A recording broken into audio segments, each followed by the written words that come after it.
ಪಂಜಾಬಿಗಳಿಗೆ ಪರಾಟ ಅಂದರೆ ಯಾಕೆ ಇಷ್ಟ? ಪರಾಟದಲ್ಲಿ ಅಷ್ಟೊಂದು ಅದ್ಭುತವಾದ ಶಕ್ತಿ ಏನಿದೆ?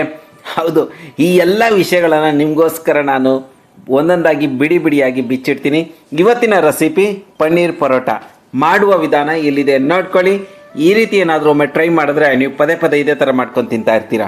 So ladies and gentle guys, ನಮಸ್ಕಾರ. ನೀವು ನೋಡ್ತಾ ಇರೋದು ಟೇಸ್ಟ್ ಆಫ್ ಉಪಹಾರ. ನಾನು ನಿಮಗೋಸ್ಕರ ತೊಗೊಂಬಂದಿರೋ ರೆಸಿಪಿ ಪನ್ನೀರ್ ಪರೋಟ ಮಾಡುವ ವಿಧಾನ ಇಲ್ಲಿದೆ, ನೋಡಿ, ಮಾಡಿ ತಿನ್ನಿ, ಖುಷಿ ಪಡಿ. ಈಗ ಸ್ಟಾರ್ಟ್ ಮಾಡುವ ವಿಡಿಯೋ. ಮೊದಲನೇದಾಗಿ ಪ್ರದೀಪ್ನ ಏನು ಮಾಡ್ತಾ ಇದ್ದಾನೆ, ಬೆಳ್ಳುಳ್ಳಿಯನ್ನು ಬಿಚ್ಕೊಂಡು ಕುಟ್ಟಿಟ್ಕೊಂಡಿದ್ದಾನೆ, ಅಂದರೆ ಅದಕ್ಕೆ ಬಟ್ಟೆ ಬಿಚ್ಚಿ ಕುಟ್ಟಿಟ್ಕೊಂಡಿದ್ದಾನೆ. ಈಗ ಇದು ಬ್ಲ್ಯಾಕ್ ಸಾಲ್ಟು ಮತ್ತು ಮೆಣಸಿನ ಪುಡಿ, ಇದು ಅಜ್ವೈನ್ ವಾಮ್ಕಾಳು, ಇದು ಗರಂ ಮಸಾಲ, ಚಾಟ್ ಮಸಾಲ, ಉಪ್ಪು, ವೈಟ್ ಸಾಲ್ಟ್, ಕಸ್ತೂರಿ ಮೇಥಿ, ಧನಿಯಾ ಪುಡಿ ಮತ್ತು ಪನ್ನೀರ್. ಹೌದು, ಇದರಲ್ಲಿ ನೀವು ಯಾವ್ದು ಬೇಕಾದರೂ ಸ್ಕಿಪ್ ಮಾಡ್ಬೋದು, ಯಾವುದು ನೀವು ಹಾಕಲೇಬೇಕು ಅಂತ ಕಂಪಲ್ಸರಿ ಇಲ್ಲ. ಚಾಟ್ ಮಸಾಲ ಇದ್ದರೆ ಹಾಕಿ, ಬ್ಲ್ಯಾಕ್ ಸಾಲ್ಟ್ ಇದ್ದರೆ ಹಾಕಿ, ಇಲ್ಲ ಅಂದರೆ ಬಿಟ್ಟಾಕಿ, ಉಪ್ಪು ಹಾಕ್ಕೊಂಡು ಸ್ವಲ್ಪ ಪುಡಿ ಉದುರಿಸ್ಕೊಂಡು ಮಾಡಿಕೊಟ್ರೆ ಒಳ್ಳೆ ಪರೋಟ ರೆಡಿ. ಮೆಣಸಿನ್ಕಾಯಿನ ನೈಸಾಗಿ ಹೊಡಿತಾ ಇದ್ದಾನೆ, ಬೆಳ್ಳುಳ್ಳಿನ ಕುಟ್ಟಿಟ್ಕೊಂಡಿದ್ನಲ್ಲ. ಇದಾದ ನಂತರ ಈರುಳ್ಳಿಯನ್ನು ನೈಸಾಗಿ ಕಟ್ ಮಾಡ್ಕೊಬೇಕು. ಈರುಳ್ಳಿ ಆಪ್ಷನಲ್, ಅಂದರೆ ಈರುಳ್ಳಿ ತಿನ್ನೋರು ಹಾಕ್ಕೊಳ್ಳಿ, ಈರುಳ್ಳಿ ತಿಂದಿರೋರು ಬೇಡ. ಇವಾಗ ಆನಂದ್ ಮಾರ್ಗಿಗಳು ಮತ್ತು ಜೈನರು ಇರ್ತಾರಲ್ಲ, ಅವ್ರು ಈರುಳ್ಳಿ ತಿನ್ನೋದಿಲ್ಲ, ಅವ್ರಿಗೆ ಬೇಡ. ಯಾರ್ಯಾರು ಈರುಳ್ಳಿ ತಿನ್ನೋದಿಲ್ಲ ಅವ್ರಿಗೆ ಬೇಡ. ಈಗ ನೈಸಾಗಿ ಈ ಒಂದು ನೈಸ್ ನೋಡಿ, ಹೀಗೆ ನೋಡ್ಕೊಳ್ಳಿ, ಜಾಸ್ತಿ ಮಂದ ಇರಬಾರ್ದು, ಜಾಸ್ತಿ ದಪ್ಪ ಇರಬಾರ್ದು, ನೈಸಾಗಿ ಹೊಡ್ಕೋಬೇಕು. ಈಗ ನಾನು ಇಟ್ಟು ಕಲಿಸ್ಕೊತಾ ಇರೋದು ಆಶೀರ್ವಾದ್ MP ಆಟ. ಆಶೀರ್ವಾದ MP ಗೋಧಿ ಇದೆಯಲ್ಲ, MP ಗೋಧಿ ಅದು ತುಂಬ ಚೆನ್ನಾಗಿರುತ್ತೆ, ಅದಕ್ಕೆ ಇದು MP ಫ್ರೆಶ್ ಅಂತ ಹೇಳ್ತಾರೆ. ಸೊ ಈ ಹಿಟ್ಟಿಗೆ ಏನು ಮಾಡಬೇಕು ಗೊತ್ತಾ, ಸ್ವಲ್ಪ ಉಪ್ಪು ಹಾಕ್ಕೊಬೇಕು. ಎಣ್ಣೆ ಹಾಕ್ಕೊಳೋರು ಹಾಕ್ಕೊತಾರೆ, ನಾನು ಎಣ್ಣೆ ಹಾಕ್ಕೊಳೋದಿಲ್ಲ, ನಾನು ಸ್ವಲ್ಪ ತೇವ ಮಾಡ್ಕೊತೀನಿ ಕೈನ. ಸೊ ಇಲ್ಲಿ ತುಂಬ ಇಂಪಾರ್ಟೆಂಟು, ಗೋಧಿ ಹಿಟ್ಟು ಸ್ವಲ್ಪ ನೀರು ಜಾಸ್ತಿ ತೊಗೊತಾರೆ, ಸ್ವಲ್ಪ ನೀರು ಚೆನ್ನಾಗಿ ಹಾಕ್ಕೊಂಡು ಕಲಿಸ್ಕೊಳ್ಳಿ. ಗೋಧಿ ಹಿಟ್ಟು ಎಷ್ಟು ನೀರು ತೊಗೊತಾರೋ ಅಷ್ಟು ನೀರು ಏನಾದರೂ ನೀವು ಕಡಲೆ ಹಿಟ್ಟು ಕಲಿಸೋವಾಗ ಹಾಕ್ಬಿಟ್ರೆ ಪಿಚ್ ಪಿಚ್ ಆಗಿಬಿಡುತ್ತೆ. ಕಡಲೆ ಹಿಟ್ಟು ಕಲಿಸ್ಕೊಂಡು ಹೋಗ ನೀರು ಕಮ್ಮಿ ಹಾಕ್ಕೊಬೇಕು, ಗೋಧಿ ಹಿಟ್ಟು ಕಲಿಸ್ಕೊಂಡು ಹೋಗ ಸ್ವಲ್ಪ ನೀರು ಜಾಸ್ತಿ ತೊಗೊಳ್ತಾರೆ. ಸ್ವಲ್ಪ ಸ್ವಲ್ಪ ನೀರು ಹಾಕ್ಕೊಂಡು ಹದವಾಗಿ ಕಲಿಸ್ಕೊಳ್ಳಬೇಕು, ತುಂಬ ಇಂಪಾರ್ಟೆಂಟು. ನೀವು ಬ್ಯಾಟರ್ ಅಂದರೆ ಈ ಚಪಾತಿ ಹಿಟ್ಟು ರೆಡಿ ಮಾಡ್ಕೊತಾ ಇದ್ದೀರಲ್ಲ, ಇದು ನಿಮ್ಗೆ ಗೊತ್ತಿರಬೇಕು ಯಾವ ಕನ್ಸಿಸ್ಟೆನ್ಸಿಯಲ್ಲಿ ಹಿಟ್ಟು ರೆಡಿ ಇದ್ದರೆ ಅದು ನಿಮ್ಗೆ ಹೆಂಗೆ ಚೆನ್ನಾಗಿ ಬರುತ್ತೆ ಅಂತ.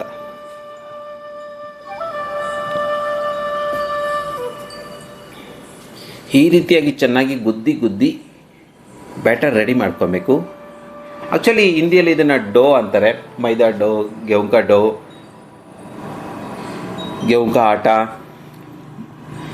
ಓಕೆ, ಅಂದರೆ ಈಗ ನಾವು ಪರೋಟಾಗೆ ಕಲಸಿಟ್ಕೊತಾ ಇದ್ದೀವಿ. ಸ್ವಲ್ಪ ನೀರು ಸೇರಿಸ್ಕೊತಾ ಇದ್ದೀನಿ ಮೊದಲಲ್ಲಿ. ಆ್ಯಕ್ಚುಲಿ ಗೋಧಿ ಎಲ್ಲಿಂದ ಬಂದಿದ್ದು ಗೊತ್ತಾ?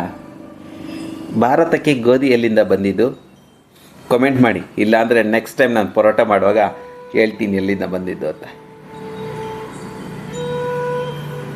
ಈ ರೀತಿ ಜಾಸ್ತಿ ಗಟ್ಟಿ ಇರಬಾರ್ದು, ಪರೋಟಾಗೆ ಹಿಟ್ಟು ಸಾಫ್ಟಾಗಿರಬೇಕು. ಅಂದರೆ ಎಷ್ಟು ಸಾಫ್ಟಾಗಿ ಅಂದರೆ ಹಿಂಗೆ ಎತ್ತಿದ್ರೆ ಅದು ನಾರ್ ಥರ, ಲಬ್ಬರ್ ಥರ ಬರಬೇಕು. ನೋಡಿದ್ರಲ್ಲ, ನೋಡಿ ಈ ಸ್ಟ್ರಕ್ಚರು, ಈ ಹದ ನೋಡ್ಕೊಳ್ಳಿ, ಇದೇ ರೀತಿ ಮಾಡಬೇಕು. ಈ ಪಾತ್ರೆಗೆ ಏನಾದರೂ ಮೆತ್ಕೊತಾ ಇದೆ ಅಂದರೆ ಒಂಚೂರು ಉಡಿ ಉದುರಿಸ್ಕೊಳ್ಳಿ, ಇಲ್ಲ ಅಂದರೆ ಒಂಚೂರು ಕೈ ಎಣ್ಣೆಲಿ ಹತ್ಕೊಳ್ಳಿ ಕೈಯನ್ನು. ಹೀಗೆ ಚೆನ್ನಾಗಿ ಹಿಟ್ಟನ್ನು ರೆಡಿ ಮಾಡ್ಕೊಬೇಕು. ಈಗ ಪನ್ನೀರ್ ತುರ್ಕೊತಾ ಇದ್ದೀನಿ. ಪರೋಟಾಗೆ ಏನು ರೀ ಬೇಕಾಗಿರೋದು? ಪನ್ನೀರು ಪರೋಟ, ಪನ್ನೀರು, ಆಲೂ ಪರೋಟಾಗೆ ಆಲೂ, ಗೋಬಿ ಪರೋಟಾಗೆ ಗೋಬಿ. ಪಂಜಾಬಿಗಳಿಗೆ ಗೋಬಿ ಪರೋಟ, ಮೂಲಿ ಪರೋಟ, ಪನ್ನೀರ್ ಪರೋಟ ಅಂದರೆ ಅದ್ಭುತ. ಅವ್ರು ಎಲ್ಲೇ ಹೋದರೂ ಅವ್ರು ಫಸ್ಟ್ ಕೇಳೋದೇ ಪರೋಟ ಅಂತ. ಪರೋಟ ತಿಂದೇ ಅವ್ರಿಗೆ ಜೀವನ. ಲಸ್ಸಿ ಮತ್ತು ಪರೋಟ, ತಂದೂರಿ ಚಿಕನ್, ಇವರು ಮೂರು ಅವ್ರಿಗೆ ಫೇವ್ರೇಟ್ ಫುಡ್ಡು. ನೀವು ಯಾವುದೇ ಡಾಬಾದಲ್ಲಿ ಹೋಗಿ ಪರೋಟ ಸಿಗುತ್ತೆ, ಲಸ್ಸಿ ಸಿಗುತ್ತೆ, ಹಂಗೆ ಪಂಜಾಬಿ ಡಾಬಾಗಳಲ್ಲಿ. ಸೊ ಬೇಕಾಗಿರೋ ಪದಾರ್ಥಗಳೆಲ್ಲ ಇಲ್ಲೇ ಇಟ್ಕೊಂಡು ಪ್ರದೀಪ್ನ ಇವಾಗ ಮಸಾಲ ರೆಡಿ ಮಾಡ್ಕೊತಾ ಇದ್ದಾನೆ. ಪನ್ನೀರ್ ಕಲಸಿ ತುರಿದಿಟ್ಕೊಂಡನಲ್ಲ ನೋಡಿ, ಎಷ್ಟು ಜಾಸ್ತಿ ಅಂದರೆ ಏನು, ಇವಾಗ ನಾವು ತುರಿದಿದ್ವಲ್ಲ, ಆ ತುರಿ ಜಾಸ್ತಿ ನೈಸ್ ಆಗಬಾರ್ದು, ಜಾಸ್ತಿ ದಪ್ಪನೂ ಇರಬಾರ್ದಲ್ಲ, ನಾನು ನೀಟಾಗಿ ಮಾಡ್ಕೊಬೇಕು. ಕೊತ್ತಂಬರಿ ಸೊಪ್ಪು ಗಮಲಿಗೋಸ್ಕರ. ತದನಂತರ ಮೆಣಸಿನ ಪುಡಿ 2 ಸ್ಪೂನು, ಅಂದರೆ 3/4 kg ನಾನು ಪನ್ನೀರ್ ತೊಗೊಂಡಿರೋದು. 2 spoon chilli powder, 1.5 spoon garam masala, 1 spoon turmeric powder, ಧನಿಯಾ ಪುಡಿ, ಬ್ಲ್ಯಾಕ್ ಸಾಲ್ಟ್ ಇದ್ದರೆ ಹಾಕ್ಕೊಳ್ಳಿ, ಇಲ್ಲಿದ್ರೆ ಬೇಡ. 3/4 ಸ್ಪೂನಷ್ಟು ಹಾಕಿದ್ದೀನಿ. ಚಾಟ್ ಮಸಾಲ ಇದ್ದರೆ ಹಾಕ್ಕೊಳ್ಳಿ, 1 ಸ್ಪೂನ್ ಹಾಕಿ. ಚಟ್ಪಟ ಚೆನ್ನಾಗಿರುತ್ತೆ. ಅಂದರೆ ಅದರಲ್ಲೂ ಉಪ್ಪು ಇರುತ್ತೆ, ನೀವು ನೋಡ್ಕೊಬೇಕು. ಈಗ ಕಸ್ತೂರಿ ಮೇಥಿ ಇದ್ದರೆ ಹಾಕ್ಕೊಳ್ಳಿ, ಇಲ್ಲ ಅಂದರೆ ಮೆಂತ್ಯ ಸೊಪ್ಪು ಸಿಗುತ್ತಲ್ಲ, ಫ್ರೆಶ್ ಮೆಂತ್ಯ, ಅದನ್ನೇ ಬಿಡಿಸಾಕಿ, ಸಾಕಾದಾಗ ಬರುತ್ತೆ. ನಿಮಗೆ ಮೆಂತ್ಯ ಪರೋಟ, ಮೂಲಿ ಪರೋಟ, ಗೋಬಿ ಪರೋಟ, ಇನ್ನೂ ಎಷ್ಟೊಂದು 28 ಥರ ಪರೋಟ ಇದೆ. ನಿಮಗೆ ಬೇಕು ಅಂದರೆ ನನಗೆ ಕಾಮೆಂಟ್ ಮಾಡಿ, ಒಂದೊಂದೇ ತೋರಿಸ್ತಾ ಇರ್ತೀರಿ. ಒಂದೊಂದು ದಿನ ಒಂದೊಂದು ಪರೋಟ ತೋರಿಸುವ. ಈಗ ನಾನು ಇನ್ನೂ ಒಂದು ಚಾನಲ್ ಓಪನ್ ಮಾಡ್ತಾ ಇದ್ದೀನಿ. ಏನು ಗೊತ್ತಾ, ಯೂಟ್ಯೂಬರ್ಸ್ಗೋಸ್ಕರ. ಕೆಲವ್ರದ್ದೆಲ್ಲ ವ್ಯೂಸ್ ಬರ್ತಾ ಇಲ್ಲವಲ್ಲ, ಯಾಕೆ ವ್ಯೂಸ್ ಬರ್ತಾಯಿಲ್ಲ, ಅವರು ಏನು ಮಾಡ್ತಾಯಿದ್ದಾರೆ, ವ್ಯೂಸ್ ಬರೋದು ಹೇಗೆ ಮಾಡಬೇಕು ಅಂತ ಇನ್ನೊಂದು ಚಾನಲ್ ಓಪನ್ ಮಾಡ್ತಾಯಿದ್ದೀನಿ. ಆ ಚಾನಲ್ಗೆ ಏನಾದರೂ ಒಂದು ಹೆಸರು ಕೊಡೋದಾದರೆ ನೀವು ಕೊಡಿ. ಯೂಟ್ಯೂಬರ್ಸ್ ಸಪೋರ್ಟ್ಗೋಸ್ಕರ, ಯೂಟ್ಯೂಬರ್ ಚಾನಲಲ್ಲಿ ವ್ಯೂಸ್ ಬೆಳೆಸ್ಕೊಳೋಕ್ಕೆ, ಸಬ್ಸ್ಕ್ರೈಬ್ ಬೆಳೆಸ್ಕೊಳೋಕ್ಕೆ, ಅರ್ನಿಂಗ್ ಜಾಸ್ತಿ ಮಾಡ್ಕೊಳೋಕ್ಕೆ ನಾನು ಅವ್ರಿಗೆ ಒಳ್ಳೆ ಟಿಪ್ಸ್ ಕೊಡಬೇಕು ಅಂತ ಒಂದು ಚಾನಲ್ ಮಾಡ್ತೀನಿ. ಅದಕ್ಕೆ ಏನು ಹೆಸರಿಟ್ಟರೆ ಚೆನ್ನಾಗಿರುತ್ತೆ ಹೇಳಿ. ಪ್ರದೀಪ ಹೇಳ್ದ ಒಳ್ಳೆ ಗಮ್ ಅಂತ ಬರ್ತಾಯಿದೆ. ಕೊತ್ತಂಬರಿ ಸೊಪ್ಪು, ಮಸಾಲ, ಬೆಳ್ಳುಳ್ಳಿ. ಆ್ಯಕ್ಚುಲಿ ಬೆಳ್ಳುಳ್ಳಿ ಕುಟ್ಟಾಕಿದ್ವಲ್ಲ, ಹಸಿಮೆಣ್ಸಿನ್ಕಾಯಿ ಕಟ್ ಮಾಡಿ ಹಾಕಿದ್ವಲ್ಲ, ಅದೇ ಟೇಸ್ಟು, ಅದೇ ಗಮ್ಲು. ನೀವು ಮೆಣಸಿನ್ಕಾಯಿ ಮತ್ತು ಬೆಳ್ಳುಳ್ಳಿ ಹಾಕಿದ್ರೇ ಅದ್ರ ಟೇಸ್ಟು, ಅದ್ರ ಘಮ. ಈಗ ಹಿಟ್ಟು ಸಾಫ್ಟ್ ಆಗಿತ್ತಲ್ಲ, ನಾವು ಕಲಸಿಟ್ಕೊಂಡಿರುವ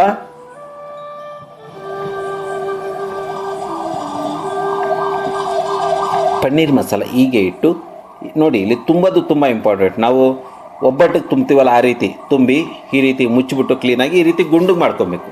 ಹಂಗೈಯಲ್ಲಿ ಹಾಕ್ಕೊಂಡು ಈ ರೀತಿ ಗುಂಡಿಗೆ ಮಾಡಿ, ಮತ್ತು ಹಿಟ್ಟಲ್ಲಿ ಹದ್ದಿ ಹಿಟ್ಟನ್ನು ಸ್ವಲ್ಪ ಚೆನ್ನಾಗೆಲ್ಲ ಇದು ಮಾಡಿಕೊಂಡು, ಜಾಸ್ತಿ ಹಿಟ್ಟು ಹಾಕ್ಕೊಬಾರ್ದು. ಜಾಸ್ತಿ ಹಸಿ ಹಿಟ್ಟಲ್ಲಿ ಹಾಕ್ಕೊಂಬಿಟ್ರೆ ಪರೋಟ ಗಟ್ಟಿ ಬರುತ್ತೆ.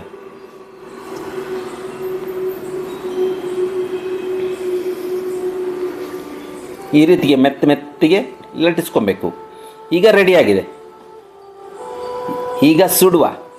ಆ್ಯಕ್ಚುಲಿ ನನ್ನ ಹತ್ರ ಇದ್ದಿದ್ದ ತವಾಗಳೆಲ್ಲ ಹಳೇವಾಗೋಗ್ಬಿಟ್ಟಿದ್ವು. ಅದಕ್ಕೆ ನೋಡಿ, ಆ ಕಡೆ ಇದೆಯಲ್ಲ, ಅದು ಹಳೆ ತವ.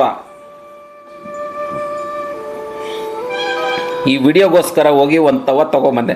ನಮ್ಮ ಹುಡುಗ ಹೇಳ್ದ, ಅದನ್ನು ಅನ್ಬಾಕ್ಸ್ ಮಾಡೋದು ತೋರಿಸ್ ಮಾಮ ಅನ್ನು. ಬೇಡ ಸುಮ್ಮನೆ ಇರಪ್ಪ, ಅದನ್ನೆಲ್ಲ ಅನ್ಬಾಕ್ಸ್ ತೋರಿಸ್ಕೊಳೋದು ಏನಿದೆ ಅಂತೇಳಿ ಇನ್ನು ಈ ವಿಡಿಯೋಗೋಸ್ಕರನೇ ಒಂದು ನನ್ನ ತವ ತೊಗೊಂಬಂದಿದ್ದೆ. ಆಯ್ತು, 400 ರೂಪಾಯಿ ಕೊಟ್ಟೆ. ಅದೇ ಅಮೆಝಾನಲ್ಲಿ ಬುಕ್ ಮಾಡ್ಕೊಂಡಿದ್ದಿದ್ರೆ ಇನ್ನೂ ಕಮ್ಮಿ ಬರೋದು. ಅಮೆಝಾನಲ್ಲಿ ನೋಡಿದ್ದೀನಿ ಒಂದು ತವ ಚೆನ್ನಾಗಿದೆ, ಅದ್ರ ಲಿಂಕನ್ನು ಡಿಸ್ಕ್ರಿಪ್ಷನಲ್ಲಿ ಹಾಕಿರ್ತೀನಿ. ನೀವೇನಾದರೂ ಅಮೆಝಾನಿಂದ ಬುಕ್ ಮಾಡ್ಕೊಳ್ಳಿ. ಏನೇ ಐಟಮ್ ಮಾಡಿದ್ರು ಅಲ್ಲ, ನೀವು ಇದನ್ನು ತವಗೋಸ್ಕರನೇ ಇಲ್ಲ, ನೀವು ಅಮೆಝಾನಲ್ಲಿ ನೀವು ಕ್ಲಿಕ್ ಮಾಡಿದ್ಮೇಲೆ ಅಲ್ಲಿ ಓಪನ್ ಆಗುತ್ತಲ್ಲ, ನೀವೇನೇ ಪರ್ಚೇಸ್ ಮಾಡಿದ್ರು ಅಲ್ಲಿಂದ ನಮಗೆ, ನಮ್ಮ ಯೂಟ್ಯೂಬರ್ಸ್ ನಾವು ಹಾಕಿರ್ತೀವಲ್ಲ, ನಮಗೂ ಸ್ವಲ್ಪ ಕಮಿಷನ್ ಬರುತ್ತೆ.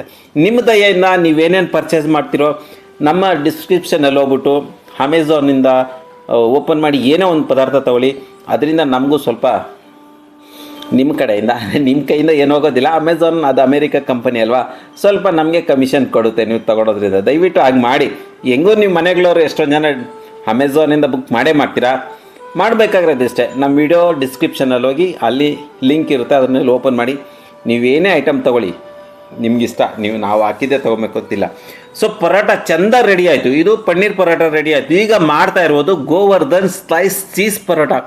ಎಸ್, ಇವತ್ತು 2 ರೆಸಿಪಿಗಳು. ಒಂದು ಪನ್ನೀರ್ ಪರೋಟ, ಎರಡನೇದು ಚೀಸ್ ಪರೋಟ. ಅಮೂಲ್ ಬಟರ್ ಎತ್ತಿ ಸೈಡ್ ಇಟ್ಕೊಂಡಿದ್ದೀನಿ. ಬಟರಲ್ಲಿ ಒಂದು ಮಾಡಿ ನೋಡುವ. ಅಮೂಲ್ ಬಟರ್ ಮತ್ತು ಒಂದು ಗೀಯಿಂದ, ಒಂದು ಬಟರಿಂದ, ಒಂದು ಆಯಿಲಿಂದ ಸುಡುವ. ಯಾವುದು ಟೇಸ್ಟ್ ಚೆನ್ನಾಗಿರುತ್ತೆ ಅಂತ ಹೇಳ್ತೀನಿ ನಿಮಗೆ. ಈಗ ಚೀಸ್, ಗೋವರ್ಧನ್ ಚೀಸ್ ನೋಡಿ, ಇಲ್ಲಿ ಪೇಪರ್ ಇದೆಯಲ್ಲ, ಅಲ್ಲಿ ಯಾರೋ ಮಾರ್ಕ್ ಇದೆ, ಗೋವರ್ಧನ್ ಸ್ಲೈಸ್ ಚೀಸ್. ಇಲ್ಲಿ ನೋಡಿ ಹ್ಯಾರೋ ಮಾರ್ಕ್ ಇದೆ. ಆ ಹ್ಯಾರೋ ಮಾರ್ಕಿನ ಹೀಗೆ ಎಳೆದ್ರೆ ಬಂತು. ಓಪನ್ ಮಾಡೋದಿಷ್ಟೇ. ಈಗ ಬಿಚ್ಚಿ ಇದ್ರ ಮೇಲೆ ಹಾಕಿ ಇನ್ನೂ ಒಂದು ಅರ್ಧ ಹಾಕಬೇಕು. ನಾನು ಜಾಸ್ತಿ ಹಿಟ್ಟು ತೊಗೊಂಡಿದ್ದೇನಲ್ಲ, ಇಲ್ಲಿ 1.5 ಸ್ಲೈಸ್ ಹಾಕಬೇಕಾಗುತ್ತೆ. ನೀವು ಚಿಕ್ಕದಾಗಿ ಹಿಟ್ಟು ತೊಗೊಂಡೋರಾದರೆ 1 ಸ್ಲೈಸ್ ಸಾಕು. ಅಂದರೆ ಹೆಂಚು ಚೆನ್ನಾಗಿರಬೇಕು. ಹಳೆ ಹೆಂಚು ಮೇಲೆ ಏನಾದರೂ ನೀವು ಚೀಸ್ ಪರೋಟ ಮಾಡಿದ್ರೆ ಮೆತ್ಕೊಂಬಿಡುತ್ತೆ. ನಾನ್ ಸ್ಟಿಕ್ ತವ ಇರುತ್ತಲ್ಲ, ಅದ್ರ ಮೇಲೆ ಮೆತ್ಕೊಳೋದಿಲ್ಲ. ಹೀಗೆ ಚೆನ್ನಾಗಿ ಮುಚ್ಚಬೇಕು. ಚೀಸೆಲ್ಲ ಒಳಗಡೆ ಹೋದ್ಮೇಲೆ ಹಿಟ್ಟೆಲ್ಲ ಮೇಲ್ಗಡೆಯಿಂದ ತೊಗೊಂಡು ಕ್ಲೀನಾಗಿ ಈಗ ಗುಂಡಿಗೆ ಮಾಡಿಕೊಂಡು ಈಗ ಹಿಟ್ಟಲ್ಲಿ ಅದ್ಕೊಂಡು ಉಜ್ಕೊಬೇಕು. ಇದು ಸ್ವಲ್ಪ ಭಾರ ಹಾಕಿ ಉಜ್ಜಿದ್ರೆ ಪರವಾಗಿಲ್ಲ. ಪನ್ನೀರ್ ಪರೋಟನ ಭಾರ ಹಾಕಿ ಉಜ್ಜಬಾರ್ದು. ಈ ರೀತಿ ನಿಮಗೆ ಎಷ್ಟು ತೆಳ್ಳಗೆ ಬೇಕೋ ಅಷ್ಟು ತೆಳ್ಳಗೆ ಮಾಡ್ಕೊಂಡು, ಇದರಲ್ಲಿ ಸ್ವಲ್ಪ ಮೆಣಸಿನ ಪುಡಿ ಹಾಕ್ಕೊಂಡು ನೈಸಾಗಿ ಹೊಡೆದಿಟ್ಟಿರೋ ಈರುಳ್ಳಿ ಹಾಕ್ಕೊಂಡ್ರೆ ಇನ್ನೂ ಅದ್ಭುತ. ಒಂಚೂರು ಉಪ್ಪು ದುರಿಸ್ಬಿಟ್ರೆ ಸಾಕು. ಈಗ ಮಾಡುವ ಚೀಸ್ ಪನ್ನೀರ್ ಪರೋಟ ಫಸ್ಟ್ ಆಯ್ತಲ್ಲ ಪನ್ನೀರ್ ಪರೋಟ, ಆಮೇಲೆ ಆಯಿತು ಚೀಸ್ ಪರೋಟ, ಇವಾಗ ಪನ್ನೀರ್ ಚೀಸ್ ಪರೋಟ. ನೀವು ಯಾವುದ್ರ ಜೊತೆಗಾದರೂ ಚೀಸ್ ಹಾಕಿದ್ರೆ ಅದ್ರ ಜೊತೆಗೆ ಸೇರಿಸ್ಬಿಟ್ಟು ಚೀಸ್ ಅಂದರೆ ಆಗೋಯ್ತದು. Aloo cheese, paneer cheese, gobi cheese, mooli cheese, ಹಾಗೆ ಎಕ್ಸ್ಟ್ರಾ. ಇವಾಗ ಹೋಟ್ಲರಾದರೆ ಅದಕ್ಕೆ ಒಂದು 60 ರೂಪಾಯಿ ತೊಗೋತಾರೆ, ಇದಕ್ಕೊಂದು 20 ರೂಪಾಯಿ ಎಕ್ಸ್ಟ್ರಾ ಸೇರಿಸಿ ತೊಗೋತಾರೆ. ನೀವು ಮನೆಯಲ್ಲಿ ಮಾಡ್ಕೊಳ್ಳಿ ಈ ರೀತಿ ತಿನ್ನಿ. ಮತ್ತು ಅಲ್ಲಿ ನೀವು ಹೋಟೆಲ್ ರೆಸ್ಟೋರೆಂಟ್ಗೆ ಹೋಗಿ 1000 ರೂಪಾಯಿ ಖರ್ಚು ಮಾಡ್ತೀರಲ್ಲ, ಅದೇ ದುಡ್ಡನ್ನ SIPಯಲ್ಲಿ ಇನ್ವೆಸ್ಟ್ಮೆಂಟ್ ಮಾಡಿ ಸಂಪಾದನೆ ಮಾಡ್ಕೊಳ್ಳಿ. ದುಡ್ಡು ಉಳಿಸ್ಕೊಂಡು ದುಡ್ಡು ಸಂಪಾದನೆ ಮಾಡ್ಕೊಳ್ಳಿ. ಇನ್ವೆಸ್ಟ್ಮೆಂಟ್ ಮಾಡೋದು ಕಲ್ತ್ಕೊಳ್ಳಿ. ಈ ಕಾಲದಲ್ಲಿ ನೀವು ಇನ್ವೆಸ್ಟ್ಮೆಂಟ್ ಮಾಡದಿರೋದು ಸಾಹುಕಾರರಾಗೋಕ್ಕೆ ಸಾಧ್ಯನೇ ಇಲ್ಲ. ಶೇರ್ ಮಾರ್ಕೆಟ್ ಬಗ್ಗೆ ತಿಳ್ಕೊಳ್ಳಿ, ಚೆನ್ನಾಗಿ ತಿಳ್ಕೊಂಡು ತದನಂತರ ಇನ್ವೆಸ್ಟ್ಮೆಂಟ್ ಮಾಡಿ. ನೀವು ತಿಳ್ಕೊಂಡು ಮಾತ್ರ ಮಾಡಲೇಬೇಕು, ನೀವು ತಿಳ್ಕೊಂಡಿರ ಮಾಡಬಾರ್ದು. ನಾನು ಹೇಳ್ದೆ ಅಂತ ನೀವು ಮಾಡಬೇಡಿ, ನಿಮ್ಮ ಜವಾಬ್ದಾರಿ ನೀವು ಆಡಿ. ಅಂದರೆ ನೀವು ಶೇರ್ ಮಾರ್ಕೆಟಲ್ಲಿ ದುಡ್ಡು ಹಾಕೊಂಡು ಮಾಡ್ಕೊಳ್ಳಿ. ಎಷ್ಟು ಚೆಂದ ಪರೋಟ ರೆಡಿ ಆಯ್ತಲ್ಲ. ಈಗ ಇದು ಅಮೂಲ್ ಬಟರಿಂದ ಮಾಡುವ, ಹೇಗೆ ಬರುತ್ತೆ ಅಂತ. ಹೇಗೆ ಬರುತ್ತೆ ನೋಡ್ತಾ ಚಿರ್ರ ಅಂತ ಅಂದ್ಬಿಡ್ತು. ಅಮೂಲ್ ಬಟರ್ ಪರೋಟ ಇನ್ನೂ ಒಂದು ಪೀಸ್ ಹಾಕಿ ಮಾಡುವ, ಹೇಗೆ ಬರುತ್ತೆ. ಅದು ಕೆಳಗಡೆ ಹೊರಟೋಯ್ತು. ಹೀಗೆ ಅಂದರೆ ಈ ಅಮೂಲ್ ಬಟರ್ ಇದೆಯಲ್ಲ, ಇದು ಸ್ಕೂಲ್ ಪ್ಯಾಕ್ ಅಂತ ಕರೀತಾರೆ. 65 ರೂಪಾಯಿ ಏನು ಜಿಯೋ ಮಾರ್ಟಿಂದ ಬುಕ್ ಮಾಡಿ ತರಿಸ್ಕೊಂಡಿದ್ದು. ಅದು ತುಂಬ ಈಸಿ, ಯೂಸ್ ಮಾಡೋಕ್ಕೆ ತುಂಬ ಈಸಿ. ಒಂದು ಪ್ಯಾಕೆಟ್ ತೊಗೊಂಡು ಯೂಸ್ ಮಾಡಿದ್ವಿ, ಮಿಕ್ಕಿದ್ದು ಎತ್ತಿಕ್ಬಿಟ್ವಿ. ಅದು ತುಂಬ ಈಸಿ. ಅದನ್ನು ಲಿಂಕ್ ಕೊಟ್ಟಿರ್ತೀನಿ, ಡಿಸ್ಕ್ರಿಪ್ಷನ್ನಲ್ಲಿರುತ್ತೆ. ಅದಲ್ಲಿ ಹೋಗಿ ನಿಮಗೆ ಆರ್ಡರ್ ಮಾಡ್ಕೊಳ್ಳಿ, ನಿಮ್ಮ ಮನೆಗೆ ತಂದು ಕೊಡ್ತಾರೆ. ಈಗ ಪರೋಟ ತಿನ್ನಬೇಕು ಅಂದರೆ ಏನು ಬೇಕು? ಚಟ್ನಿ ಬೇಕಲ್ವಾ? ಚಟ್ನಿ ಇಲ್ದಿರ ಪರೋಟ ತಿನ್ನೋಕ್ಕೆ ಹೇಗಾಗುತ್ತೆ? ಸೊ ಈಗ ಸ್ವಲ್ಪ ಗ್ರೀನ್ ಚಟ್ನಿಗೆ ಬೇಕಾಗಿರೋದು ಇಷ್ಟ: ಕೊತ್ತಂಬರಿ ಸೊಪ್ಪು, ಪುದೀನ, ಹಸಿಮೆಣಸಿನ್ಕಾಯಿ, ಉಪ್ಪು, ಒಂಚೂರು ನೀರು ಹಾಕ್ಬಿಟ್ಟು ನೈಸ್ ಆರಿಸ್ಕೊಂಡ್ರೆ ಗ್ರೀನ್ ಚಟ್ನಿ ರೆಡಿ. ತದನಂತರ ಸ್ವಲ್ಪ ಹೇಳ್ಕೊಡ್ತೀನಿ ಏನು ಬೇಕು. ಸಾಸ್ ಬೇಕು, ಮಯೋನೈಸ್ ಬೇಕು, ಮೊಸರು ಬೇಕು. ಓಕೆ, ಸೊ ನೋಡಿ, ನಾನು ಗ್ರೀನ್ ಚಟ್ನಿ, ಮಯೋನೈಸು, ಸಾಸು ಇಟ್ಕೊಂಡಿದ್ದೀನಿ. ಪ್ರದೀಪ್ನ ಏನು ಮಾಡಿ, ಹೀಗೆ ನೋಡಿ, ಇದು ಪರೋಟ ಎಷ್ಟು ಚೆಂದ ಕಾಣಿಸ್ತಾ ಇದೆಯಲ್ಲ, ಹೀಗೆ ಮಾಡಿಕೊಳ್ಳಬೇಕು. ಚಂದವಾದ ಪನ್ನೀರ್ ಮಾಡಿಕೊಂಡು ಪರೋಟ ಮಾಡ್ಕೊಂಡು ತಿನ್ನಬೇಕು. ಈಗ ಚಟ್ನಿ ಜೊತೆಗೆ ಟೇಸ್ಟ್ ಮಾಡ್ತಾಯಿದ್ದೀನಿ ಹೇಗಿದೆ ಅಂತ. ಒಳ್ಳೆ ಚೆಂದ ಆಯಿತು, ಚೆನ್ನಾಗಾಗಿದೆ, ಒಳ್ಳೆ ಪರೋಟ ರೆಡಿಯಾಗಿದೆ.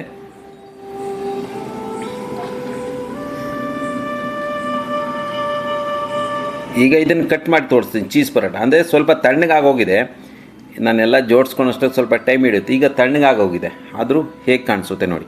ಇದೇ ಬಿಸಿ ಇದ್ದಿದ್ರೆ ನಾರು ಥರ. ಇದು ಪನ್ನೀರ್ ಪರೋಟ ಹೇಗೆ ಕಾಣಿಸುತ್ತೆ ನೋಡಿ, ಕಾಣಿಸ್ತಲ್ಲ ಎಷ್ಟು ಪನ್ನೀರೆಲ್ಲ ಒಳಗಡೆ ಚೆಂದ ಇದೆಯಲ್ಲ. ಹೀಗೆ ಮಾಡ್ಕೊಳ್ಳಿ. ಏನೇ ಮಾಡಿದ್ರು ತುಂಬ ಪ್ರೀತಿಯಿಂದ ಮಾಡಿ, ಪ್ರೀತಿಯಿಂದ ತಿನ್ನಿ. ಚೀಸ್ ಪರೋಟ. ಇಲ್ಲಿ ಗ್ರೇವಿ ಇದೆಯಲ್ಲ, ಇದು ಕಾಶ್ಮೀರಿ ದಮ್ ಆಲೂ ಪ್ರದೀಪ ಮಾಡಿರೋದು. ಆ್ಯಕ್ಚುಲಿ ಇದನ್ನು ಕಾಶ್ಮೀರಿ ದಮ್ ಆಲೂ ವಿಡಿಯೋ ಮಾಡಬೇಕು ಅಂದ್ಕೊಂಡೆ. ಪ್ರದೀಪನಿಗೆ ಹೇಳಿದೆ, ಪ್ರದೀಪ ಕಾಶ್ಮೀರಿ ದಮ್ ಆಲೂ ವಿಡಿಯೋ ಮಾಡೋಣ ಅಂತ. ನಾನು ಕೋಲಾರ್ಗೆ ಹೋಗಿ ಬರೋಷ್ಟೊತ್ತಿಗೆ ಅವನು ಮಾಡಿಕ್ಬಿಟ್ಟಿದ್ದ. ಓಕೆ, ಹೇಗಿದೆ ಟೇಸ್ಟ್ ಅಂತ ನಾನು ಟೇಸ್ಟ್ ನೋಡ್ತಾಯಿದ್ದೀನಿ. ಈ ಆಲೂ ಟೇಸ್ಟ್ ನೋಡುವ ಹೇಗಿದೆ ಅಂತ. ಆಲೂಗಡ್ಡೆ ಚೆಂದ ಬಂದಿದೆ, ಒಳ್ಳೆಯದಾಗಿದೆ. ನಿಮಗೆ ಕಾಶ್ಮೀರಿ ದಮ್ ಆಲೂ ನಾನು ಮಾಡಿ ಹಾಕಿದ್ದೀನಿ, ಅದ್ರ ಲಿಂಕ್ ಕೊಟ್ಟಿರ್ತೀನಿ ವಿಡಿಯೋದ ಡಿಸ್ಕ್ರಿಪ್ಷನಲ್ಲಿ ನೋಡಿ. ನಿಮ್ಗೆ ಇನ್ನೂ ಹೊಸ್ದಾಗಿ ಇನ್ನೊಂದ್ಸಲಿ ಬೇಕು ಅಂದರೆ ಕಾಮೆಂಟ್ ಮಾಡಿ. ಈಗ ಗ್ರೇವಿ ಜೊತೆ ತಿಂದು ನೋಡ್ತೀನಿ ಹೇಗಾಗಿದೆ ಪರೋಟ ಅಂತ.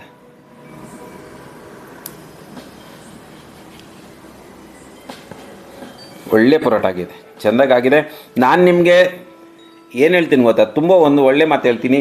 1 ರಿಂದ 1.5 ಅಥವಾ 2 ಪರೋಟ ತಿನ್ನಿ. ಜಾಸ್ತಿ 3-4 ಪರೋಟ ತಿಂದರೆ ನಿಮ್ಮ ಆರೋಗ್ಯ ಕೆಡೋ ಸಾಧ್ಯತೆ ಇರುತ್ತೆ. ಇದು ಹೆವಿ ಫುಡ್ ಅಲ್ವಾ. ಪಂಜಾಬಿಯವರು ಇದನ್ನು ಜಾಸ್ತಿ ತಿಂತಾರೆ, ಯಾಕೆಂದರೆ ಇದು ಹೆವಿ ಫುಡ್ಡು. ಅವರು ಜಾಸ್ತಿ ವರ್ಕ್ ಮಾಡ್ತಾರೆ ಮತ್ತು ಅವರು ಆ ಬಾಡಿ ಇದಕ್ಕೆ ಅಭ್ಯಾಸ ಆಗಿಬಿಟ್ಟಿರ್ತಾರೆ. ನೀವು 2 ಐ ಥಿಂಕ್ 2 ಪರೋಟನೂ ಜಾಸ್ತಿ ಹೆವಿ ಆಗುತ್ತೆ. ಸ್ವಲ್ಪ ಮನೆಗಳಲ್ಲಿರೋರು ಅಂದರೆ ಹೆವಿ ಡ್ಯೂಟಿ ಮಾಡೋರಿಗಾದರೆ ಪರವಾಗಿಲ್ಲ, ಸ್ವಲ್ಪ ಕಷ್ಟಪಡೋರಿಗಾದರೆ 2 ಪರೋಟ ಹೆವಿ ಆಗುತ್ತೆ. ನೋಡ್ಕೊಳ್ತೀನಿ, ನಿಮ್ಮ ಆರೋಗ್ಯ ಚೆನ್ನಾಗಿರ್ಬೇಕು ಅನ್ನೋದಷ್ಟೇ ನನ್ನ ಉದ್ದೇಶ. ನಂದಿನಿ ಮೊಸರು ಜೊತೆಗೆ ಹಾಕ್ಕೊಂಡು ತಿಂದರೆ ಪರೋಟ ಅಂತೂ ಸೂಪರ್. 2 ಪರೋಟ ತಿಂದ್ಬಿಟ್ಟೆ ನಾನು. ನನಗಾಗಿರೋ ಕಷ್ಟ ನಿಂಗೆ ಹೇಳ್ತಾ ಇದ್ದೀನಿ. ಈಗ 11 ಗಂಟೆ ಆಗಿದೆ, ನಾನು ತಿಂದಿದ್ದು 7 ಗಂಟೆಗೆ. 11 ಗಂಟೆ ಆದರೂ ಜೀರ್ಣ ಆಗಿಲ್ಲ. Thank you so much.